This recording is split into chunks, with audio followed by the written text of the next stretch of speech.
கேளுங்க சரி. கேளுங்க. இப்ப அவரு வந்து தன்னை வந்து முதல்ல லிபரேட் பண்றதுக்காக நம்ம வந்து அவருடைய பின்பங்கள், நம்ம எல்லாமே அவருடைய பின்பங்கள். இப்ப அவர் வந்து எல்லாத்தையும் லிபரேட் பண்றதுக்காக முதல்ல அவர் லிபரேட் பண்றாரு. அவரு தன்னையே விடுவிச்சுக்கிறாரு. சர்க்குணத்துல இருந்து விடுவிச்சுக்கிறாரு. நியூக்ளியஸ் அப்ப நியூக்ளியஸ் நியூக்ளியஸ் வந்து இந்த இடத்துல விடுவிச்சுக்கிறார். என்னுடைய சின்ன அறிவுக்கு என்ன கேள்வி வருதுன்னா, அவர் விடுவிக்கும் போது ஏன் பின்பங்கள் வந்து இயல்பாகவே விடுவிக்கல? ஏன் பின்புகள் இன்னும் மாட்டிக்கொண்டு இருக்குது? அவரு இப்ப இப்ப அவரோட பின்பங்கள் தான் நாம. அவரு அவரு விடுவிச்சுட்டாரு. நம்ம தான் அவருடைய நியூக்ளியஸ் தான் நம்ப.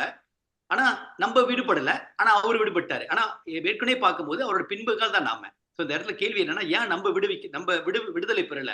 அவரு விடுதலை பெறும் பொழுது. இது சம்ஸ்காரனாலயா? அல்லது பிரகிருத்தினுடைய ஆளுமையினாலயா? இந்த இல்ல கேள்வி. நீங்களே ஆன்சர் சொல்லிட்டீங்க. இப்ப சம்ஸ்காரத்தினாலே ஒரு கேள்வி கேட்டீங்கல்ல, ஆமா. தனித்தனியா சம்ஸ்காரம் வந்து அக்கறை பண்ணிக்குது அது.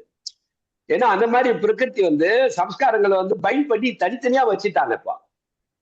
புரியுதுங்களா? அப்ப ஒவ்வொரு ஜீவாத்மாவும் ஹியூமன் ஃபார்முக்கு வந்ததுக்கு அப்புறமேட்டு எல்லா ஹியூமனுடைய ஆத்மாக்களும் அந்த மைண்ட் வந்து அந்த ஹியூமன் மைண்ட் வந்து பந்தங்களுக்கு உள்ளாரன்னா அப்படின்னா தான் சம்ஸ்காரத்தை வந்து எக்கச்சக்கமான சம்ஸ்காரம் வந்து செய்ய வச்சிடுறாங்க ஆக்ஷன் மூலமாக.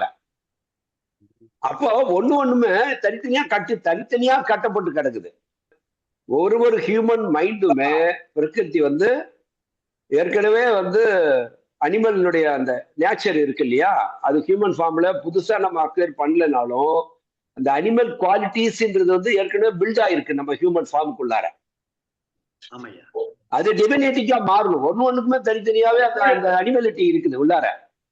அப்ப அந்த அனிமலிட்டி இருந்து டிவினிட்டிக்கு மாறணும்னாவே நீங்க சாதனா ப்ராசஸ்க்கு வந்துதான் அதை மாத்த முடியும். அது சாதனா ப்ராசஸ் வரணும்னா ஹியூமன் ஃபார்ம் வேணும். அதனாலதான் ஏன் வந்து புருஷோத்தமன் வந்து லிபரேட் ஆயிட்டாரு அப்படி இருக்கும், அவருடைய பிம்பங்கள் ஏன் வந்து நீங்க ஆகல அப்படின்னும் போது அவர் வந்து வெறும் ஒற்றை பொருளாக இருந்தவர்களும் பிரச்சனை இல்லை. ஒரு பிம்பங்கள் அது வந்துட்டாவே அது ஒண்ணுக்கும் இண்டிவிஜுவலா பைண்ட் பண்ணிடுறா பிரகிருதி.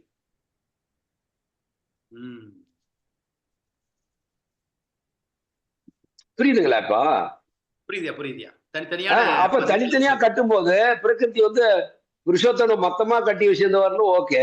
பட் எண்ணற்ற வடிவலாம் போது ஒண்ணு தனித்தனியா போய் மாட்டின மாதிரி எல்லாமே மாட்டிச்சு பிரகிருதி கிட்டப்பா.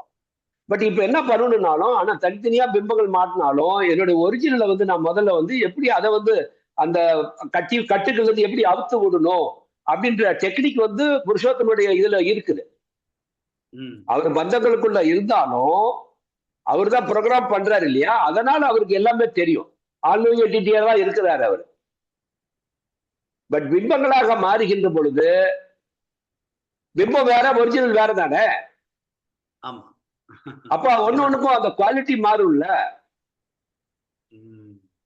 அப்போ தனித்தனி பிம்பங்களா இருக்கக்கூடிய ஜீவன்கள் எல்லாமே பிரகிருதி வந்து தனித்தனியாவே கட்டிடுறாங்க. எத்தனை நீ வேணாலும் துகள்களா மாறி, எத்தனை பிரிவாக மாறி, எத்தனை யூனிட்டா மாறினாலும் அத்தனையாவும் அவனும் உடையிறான்.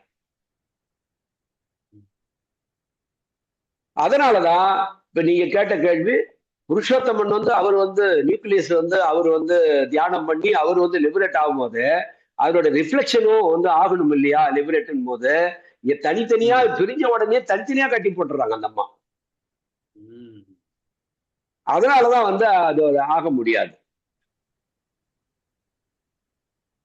அப்ப ஒண்ணு தனித்தனியாவே இவர் எப்படி ப்ராசஸ் பண்ணாரோ ஒரு பிம்பமும் தனித்தனியா தான் அதே ப்ராசஸ்க்கு வரணும். ஆனா அந்த பிம்பங்களுக்கு தெரியாது, ஒரிஜினலுக்கு தெரியும். அது கண்டுபிடிச்சிட்டாரு. அதை வந்து அந்த ஒரு இதுக்கும் தன்னுடைய யூனிட்டுங்களுக்கு எல்லாத்துக்கும் அவரு சொல்லி கொடுக்கணும். தெளிவில்லைன்னா மறுபடியும் சந்தேகம்னா கேளுங்க. இல்ல தெளிவா இருக்கு.